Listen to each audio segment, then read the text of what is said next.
দীর্ঘ সময় এক জায়গায় বসে থাকলে কি কি ক্ষতি হয়? বর্তমান সময়ে পড়াশোনা, অফিস কাজ, মোবাইল, ফেসবুক, ইউটিউব সবকিছুতেই আমরা দীর্ঘ সময় বসে থাকছি। কিন্তু জানেন কি, এতে শরীরের মারাত্মক ক্ষতি হতে পারে। দীর্ঘ সময় বসে থাকার ক্ষতিকর দিকগুলো: পিঠ ও ঘাড়ে ব্যথা। একই ভঙ্গিতে বসে থাকলে মেরুদণ্ডের উপর চাপ পড়ে, ফলে পিঠ ও ঘাড়ে ব্যথা শুরু হয়। ওজন বেড়ে যাওয়া। বসে থাকলে ক্যালোরি কম খরচ হয়, যার ফলে ধীরে ধীরে ওজন বাড়তে থাকে। হৃদরোগের ঝুঁকি। দীর্ঘ সময় বসে থাকলে রক্ত চলাচল কমে যায়, এতে হার্টের সমস্যা হওয়ার আশঙ্কা বাড়ে। ডায়াবেটিক্সের ঝুঁকি। শরীর নিষ্ক্রিয় থাকলে ইনসুলিন ঠিকমতো কাজ করে না, ডায়াবেটিক্সের সম্ভাবনা বাড়ে। এক জায়গায় বসে থাকলে পেট ঠিকমতো কাজ করতে পারে না, গ্যাস ও কোষ্ঠকাঠিন্য হয়। মানসিক চাপ ও অবসাদ। শারীরিক নড়াচড়া না থাকলে মন খারাপ, অলসতা ও ডিপ্রেশনের ঝুঁকি বাড়ে। পা ও হাঁটুতে সমস্যা।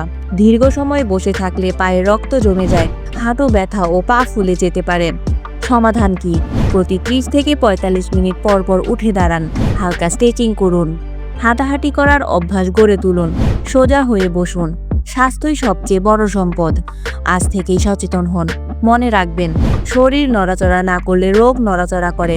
আজ একটু সচেতন হলেই আগামীতে বড় সমস্যা থেকে নিজেকে বাঁচাতে পারবেন।